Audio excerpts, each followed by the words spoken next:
le jour de Tisha B'Av, on ne porte pas de chaussures de cuir. Par conséquent, la question se pose, doit-on réciter parmi les Birkot HaShahar la bracha de Baruch Ata Hashem Elokeinu Melech HaOlam She'asa li kol tzorki. Pourquoi la question se pose? Car la Gemara dans Masechet Brachot nous enseigne que pour chaque geste que nous faisons le matin, on doit remercier Hachem. On ouvre les yeux, on doit remercier Dieu qui a rendu la vue aux aveugles. On a commencé à s'étirer, alors on doit remercier Akadosh Baruch Hu qui a libéré les prisonniers. C'est la bracha de Pokeach Ivrim, de Matir Asurim. On a pu se lever, Baruch Ata Hashem Zokef Kefufim. Béni soit celui qui redresse les courbés. Et ainsi de suite, on va s'habiller, Baruch Malbish Aromim. Béni soit l'Éternel qui pourvoit de vêtements les personnes qui en ont besoin. Alors, quand on porte les chaussures, quelle bracha doit-on réciter? Baruch She'asa li kol tzorki. Béni soit l'Éternel notre Dieu qui nous a comblés de tous les besoins nécessaires, même des chaussures. Mais le jour de Tisha B'Av et le jour de Kippour, on n'a pas le droit de porter des chaussures de cuir. Doit-on réciter cette bracha, oui ou non? Eh bien, ça a été un débat, un grand débat entre les poskim. Ça a fait couler beaucoup d'encre. Mais le Rav Ovadia Yosef a tranché que oui, il faut réciter cette bracha comme d'habitude. Pour quelle raison? Deux raisons. La première, c'est qu'il dit que, certes, nous, juifs, on n'a pas le droit de porter des chaussures de cuir ce jour-là. Mais la bracha, elle a été instituée par rapport aux besoins du monde et de manière générale toute l'année. C'est-à-dire que ce n'est pas que par rapport à mon besoin personnel, mais par rapport aux besoins du monde. Eh bien, Akadosh Baruch Hu a créé le nécessaire de manière à ce que le monde peut pourvoir à ses propres besoins grâce aux chaussures que Dieu a créées dans le monde. Même si ce jour spécifique, nous, on ne peut pas les porter. Deuxième raison, c'est que c'est vrai qu'on ne peut pas porter des chaussures de cuir, mais on peut porter des chaussures de toile, de caoutchouc, et de ce fait, ça ne s'appelle pas qu'on est sans chaussures, on a quand même des chaussures qui peuvent nous procurer profit. Ça, c'est pour la bracha de She'asa li kol tzorki.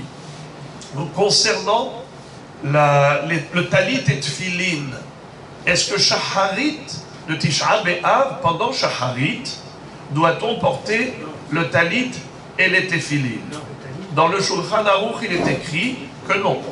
On ne porte pas le talit et les tefilin le matin. Pour quelle raison? Pour quelle raison? On est en deuil, c'est vrai. Pourquoi quelqu'un qui est en deuil ne porte pas les tefilin? Et si c'est vrai que c'est pour cela, alors pourquoi Minhawi? Alors, il est écrit ainsi. Dans Megillat Echa, il est écrit Hishlich mishamayim eretz tiferet Israël. Akadosh Baruch Hu, il a jeté du ciel la gloire d'Israël. Les tefilin s'appellent Pe'er. Pe'erecha havosh alecha. Il est écrit dans Yehezkel Navi. Pe'er, la gloire d'Israël, c'est les tefilin. Ce jour, on n'est pas glorieux. Akadosh Baruch Hu a jeté notre gloire du ciel à la terre. Et de ce fait, on n'est pas glorieux. On ne porte pas les tefilin comme tous les matins. Également, le talit, on ne le porte pas parce qu'il est écrit Bitsa Emrato.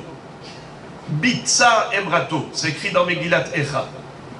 Et la traduction simple de ces deux mots, ça veut dire que Baruch Hu, il a accompli ce qu'il a promis. Il a promis de détruire le Beth Amikdash. Il a fait.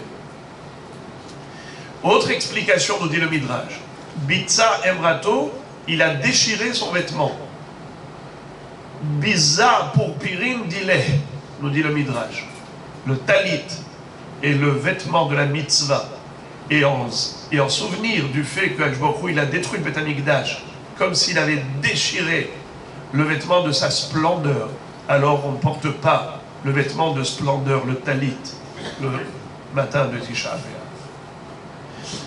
Mais le Rav Ovadia Yosef Zatzal dit que les Mekoubalim disent que oui, il faut porter le matin, et que le minhag à Yerushalayim, c'était de porter talit et tefillin même à Shacharit, plutôt à Shacharit, et ça a été un minhag qui a été adopté, dit-il, dans la majorité des synagogues d'Eretz Israël. Mais nous, on a le minhag d'Afrique du Nord, et on ne porte pas talit et tefillin dans notre synagogue le matin. On le fera comme c'est écrit dans le Shulchan Aruch, à Mincha. À Mincha, déjà, on récite les psukim de Nahamu, Ami, Yomar Elokechem. À ce moment-là, on porte talit et tefillin à Mincha. Concernant la bracha de Nahem, la prière de Nahem Hashem Elokenu, et Avele Tzion, et Avele Yerushalayim, console à Kadosh Baruch Hu, les endeuillés pour Tzion, les endeuillés pour Yerushalayim. Vous connaissez tout ce texte, c'est un passage très émouvant. Il se lit dans le cadre de la bracha de Tishkon Betoch Yerushalayim Erecha. Le jour de Tisha B'Av, les Ashkenazim le lisent Kamincha. Beaucoup de pays d'Afrique du Nord le font comme les Ashkenazes. Ils ne lisent ce passage Kamincha. Nahamu, Nahamu, Nahem Hashem Elokeinu. Mais le Rav Ovadia Yosef Zatzal dit qu'il faut lire ce passage dans les 3 tfilotes. Arvit déjà, Shacharit et Mincha. Nous, on va le faire comme dit le Rav Ovadia Yosef, dans les 3 tfilotes. Quelqu'un qui aurait oublié de réciter ce passage dans Nahem, le Rav Ovadia Yosef nous dit qu'il faut le lire alors dans le cadre de Retze Hashem Elokeinu à la place de Ya'aleh V'Yavo. Juste à l'emplacement de Ya'aleh V'Yavo. Pourquoi là-bas? Parce que c'est la place qui lui convient, vu que nous demandons à Dieu de nous donner la possibilité, le privilège de le servir dans le Beth Amikdash en faisant les korbanot.